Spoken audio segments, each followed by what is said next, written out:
साथियों, आज देश का दलित हो, वंचित हो, पिछड़ा हो, आदिवासी हो, हमारी सरकार उन्हें उचित सम्मान दे रही है, नए अवसर दे रही है। न इस समाज के लोग कमजोर हैं, न इनका इतिहास कमजोर है। एक से एक महान विभूतियां समाज के इन वर्गों से निकल कर आई हैं। उन्होंने राष्ट्र के निर्माण में असाधारण भूमिका निभाई है। इसलिए आज देश इनकी विरासत को भी गर्व के साथ सहेज रहा है। बनारस में संत रविदास जी की जन्मस्थली पर मंदिर का सौंदर्यीकरण किया गया। मुझे खुद उस कार्यक्रम में जाने का सौभाग्य मिला। यहां भोपाल के गोविंदपुरा में जो ग्लोबल स्किल पार्क बन रहा है, उसका नाम भी संत रविदास के नाम पर रखा गया है। आज नवजात बच्चों की पूरी सुरक्षा के लिए मिशन इंद्रधनुष चलाया जा रहा है। बच्चों को सभी बीमारियों से बचने के लिए टीका लगे, ये चिंता सरकार करती है। साथियों, एससी एसटी समाज को ध्यान में रखकर हमने स्टैंड अप इंडिया योजना भी शुरू की थी। स्टैंड अप इंडिया के तहत एससी एसटी समाज के युवाओं को 8,000 करोड़ रुपए की आर्थिक सहायता मिली है।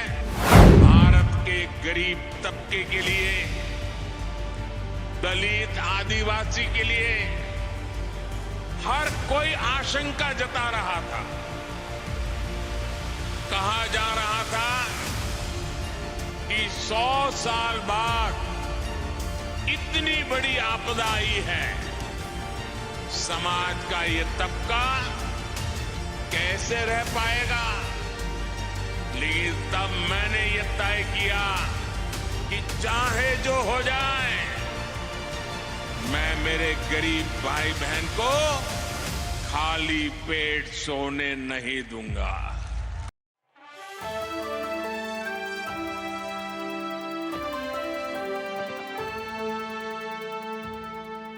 ये हिम्मत देखिए, ये राष्ट्रभक्ति देखिए। रविदास जी ने कहा था, पराधीनता पाप है, जान लेहु रे मीत। रविदास पराधीन सो, कौन करे है प्रीत। यानी पराधीनता सबसे बड़ा पाप है।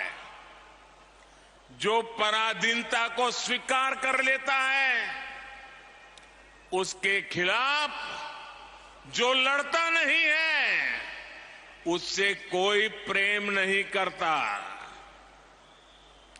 एक तरह से उन्होंने समाज को अत्याचार के खिलाफ लड़ने का हौसला दिया था।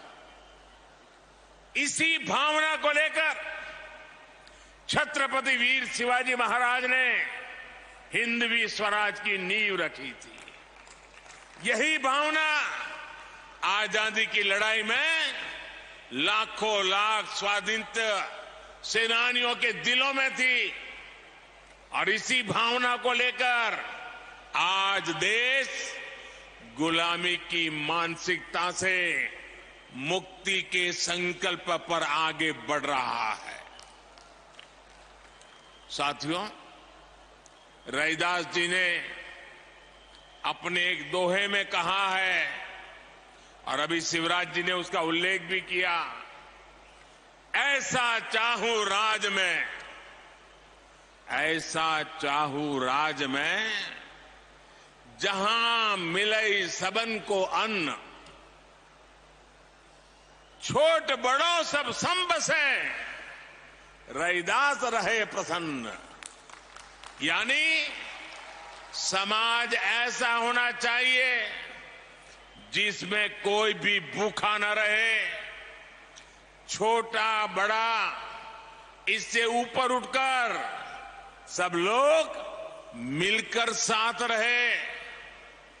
आज आजादी के अमृत काल में हम देश को गरीबी और भूख से मुक्त करने के लिए प्रयास कर रहे हैं।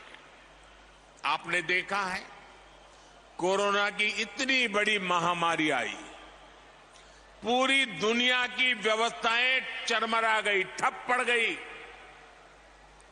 भारत के गरीब तबके के लिए, दलित आदिवासी के लिए हर कोई आशंका जता रहा था।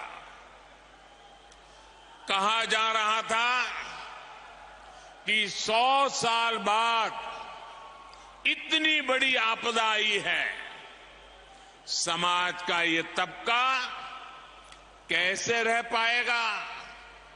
लेकिन तब मैंने ये तय किया कि चाहे जो हो जाए, मैं मेरे गरीब भाई बहन को खाली पेट सोने नहीं दूंगा।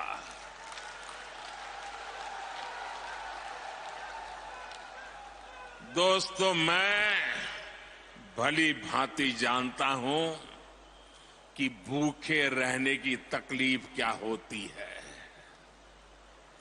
मैं जानता हूं कि गरीब का स्वाभिमान क्या होता है। मैं तो आपके ही परिवार का सदस्य हूं। आपका सुख दुख समझना मुझे किताबें नहीं ढूंढनी पड़ती। इसलिए हमने प्रधानमंत्री गरीब कल्याण अन्न योजना शुरू की। 80 करोड़ से ज्यादा लोगों को मुफ्त राशन सुनिश्चित किया। और आज देखिए, हमारे इन प्रयासों की तारीफ पूरी दुनिया में हो रही है। साथियों, आज देश गरीब कल्याण की जितनी भी बड़ी योजनाएं चला रहा है, उसका सबसे बड़ा लाभ दलित, पिछड़ा, आदिवासी समाज को ही हो रहा है। आप सब अच्छे से जानते हैं, पहले की सरकारों के समय जो योजनाएं आती थी, वो चुनावी मौसम के हिसाब से आती थी। लेकिन हमारी सोच है कि जीवन के हर पड़ाव पर देश दलित, वंचित, पिछड़े, आदिवासी, महिलाएं, इन सब के साथ खड़ा हो। हम उनकी आशाओं, आकांक्षाओं को सहारा दें। आप देखिए, जरा योजनाओं पर नजर करेंगे तो पता चलेगा। बच्चे के जन्म का समय होता है तो मातृ वंदना योजना के जरिए गर्भवती माता को 6,000 रुपये दिए जाते हैं ताकि मां बच्चा स्वस्थ रहे।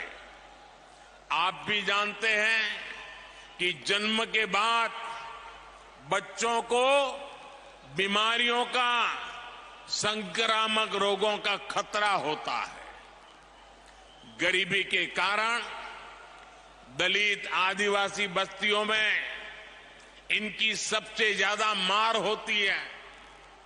आज नवजात बच्चों की पूरी सुरक्षा के लिए मिशन इंद्रधनुष चलाया जा रहा है।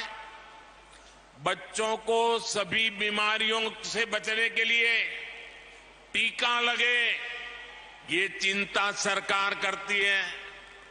मुझे संतोष है कि बीते वर्षों में 5.5 करोड़ से अधिक माताओं और बच्चों का टीकाकरण किया जा चुका है। साथियों, आज हम देश के 7 करोड़ भाई बहनों को सिकल सेल एनीमिया से मुक्ति के लिए अभियान चला रहे हैं। देश को 2025 तक टीबी मुक्त बनाने के लिए काम हो रहा है। कालाजार और दिमागी बुखार का प्रकोप धीरे धीरे कम हो रहा है। इन बीमारियों से सबसे ज्यादा दलित, वंचित, गरीब परिवार वही इसके शिकार होते थे। इसी तरह अगर इलाज की जरूरत होती है तो आयुष्मान योजना के जरिए अस्पतालों में मुफ्त इलाज की व्यवस्था की गई है। लोग कहते हैं मोदी कार्ड मिल गया है, 5 लाख रुपए तक अगर कोई बीमारी को लेकर के बिल चुकाना है तो ये आपका बेटा कर देता है। साथियों, जीवन चक्र में पढ़ाई का बहुत महत्व है। आज देश में आदिवासी बच्चों की पढ़ाई के लिए अच्छे स्कूलों की व्यवस्था हो रही है। आदिवासी क्षेत्रों में 700 एकलव्य आवासीय स्कूल खोले जा रहे हैं। उन्हें सरकार पढ़ाई के लिए किताबें देती है, स्कॉलरशिप देती है। मिड डे मील की व्यवस्था को बेहतर बनाया जा रहा है ताकि बच्चों का अच्छा पोषण वाला खाना मिले। बेटियों के लिए सुकन्या समृद्धि योजना शुरू की गई है ताकि बेटियां भी बराबर से और बराबरी से आगे बढ़े। स्कूल के बाद हायर एजुकेशन में जाने के लिए एससी, एसटी, ओबीसी युवा युवतियों के लिए अलग से स्कॉलरशिप की व्यवस्था की गई है। हमारे युवा आत्मनिर्भर बने, अपने सपनों को पूरा कर सके, इसके लिए मुद्रा लोन जैसी योजनाएं भी शुरू की गई हैं। मुद्रा योजना के अब तक जितने लाभार्थी हैं उनमें बड़ी संख्या में एससी, एसटी समाज के ही मेरे भाई बहन हैं और सारा पैसा बिना गारंटी दिया जाता है। साथियों, एससी, एसटी समाज को ध्यान में रखकर हमने स्टैंड अप इंडिया योजना भी शुरू की थी। स्टैंड अप इंडिया के तहत एससी, एसटी समाज के युवाओं को 8,000 करोड़ रुपए की आर्थिक सहायता मिली है। 8,000 करोड़ रुपए ये हमारे एससी, एसटी समाज के नौजवानों के पास गए हैं। हमारे बहुत से आदिवासी भाई बहन वन संपदा के जरिए अपना जीवन यापन करते हैं। उनके लिए देश वन धन योजना चला रहा है। आज करीब 90 वन उत्पाद को एमएसपी का लाभ भी मिल रहा है। इतना ही नहीं, कोई भी दलित, वंचित, पिछड़ा बिना घर के न रहे। हर गरीब के सर पे छत हो, इसके लिए प्रधानमंत्री आवास भी दिए जा रहे हैं। घर में सभी जरूरी सुविधाएं हो, इसके लिए बिजली कनेक्शन, पानी कनेक्शन भी मुफ्त दिया गया है। इसका परिणाम है कि एसटी, एसटी समाज के लोग आज अपने पैरों पर खड़े हो रहे हैं। उन्हें बराबरी के साथ समाज में सही स्थान मिल रहा है। साथियों, सागर एक ऐसा जिला है जिसके नाम में तो सागर है ही, इसकी एक पहचान 400 एकड़ की लाखा बंजारा झील से भी होती है। इस धरती से लाखा बंजारा जैसे वीर का नाम जुड़ा है। लाखा बंजारा ने इतने वर्ष पहले पानी की अहमियत को समझा था, लेकिन जिन लोगों ने दशकों तक देश में सरकारें चलाई, उन्होंने गरीबों को पीने का पानी पहुंचाने की जरूरत भी नहीं समझी। ये काम भी जल जीवन मिशन के जरिए हमारी सरकार जोरों पर कर रही है। आज दलित बस्तियों में, पिछड़े इलाकों में आदिवासी क्षेत्रों में पाइप से पानी पहुंच रहा है, ऐसे ही लाखा बंजारा की परंपरा को आगे बढ़ाते हुए हर जिले में 75 अमृत सरोवर भी बनाए जा रहे हैं। ये सरोवर आजादी की भावना का प्रतीक बनेंगे, सामाजिक समरसता का केंद्र बनेंगे। साथियों, आज देश का दलित हो, वंचित हो, पिछड़ा हो, आदिवासी हो, हमारी सरकार उन्हें उचित सम्मान दे रही है, नए अवसर दे रही है। न इस समाज के लोग कमजोर हैं, न इनका इतिहास कमजोर है। एक से एक महान विभूतियां समाज के इन वर्गों से निकल कर आई हैं। उन्होंने राष्ट्र के निर्माण में असाधारण भूमिका निभाई है। इसलिए आज देश इनकी विरासत को भी गर्व के साथ सहेज रहा है। बनारस में संत रविदास जी की जन्मस्थली पर मंदिर का सौंदर्यीकरण किया गया। मुझे खुद उस कार्यक्रम में जाने का सौभाग्य मिला। यहां भोपाल के गोविंदपुरा में जो ग्लोबल स्किल पार्क बन रहा है, उसका नाम भी संत रविदास के नाम पर रखा गया है। बाबा साहब के जीवन से जुड़े प्रमुख स्थानों को भी पंच तीर्थ के रूप में विकसित करने का जिम्मा हमने उठाया है। इसी तरह आज देश के कई राज्यों में जनजातीय समाज के गौरवशाली इतिहास को अमर करने के लिए म्यूजियम बन रहे हैं। भगवान बिरसा मुंडा के जन्मदिन को देश ने जनजातीय गौरव दिवस के रूप में मनाने की परंपरा शुरू की है। मध्य प्रदेश में भी हबीबगंज रेलवे स्टेशन का नाम गौंड समाज की रानी कमलापति के नाम पर रखा गया है। पाताल पानी स्टेशन का नाम टंटिया मामा के नाम पर किया है।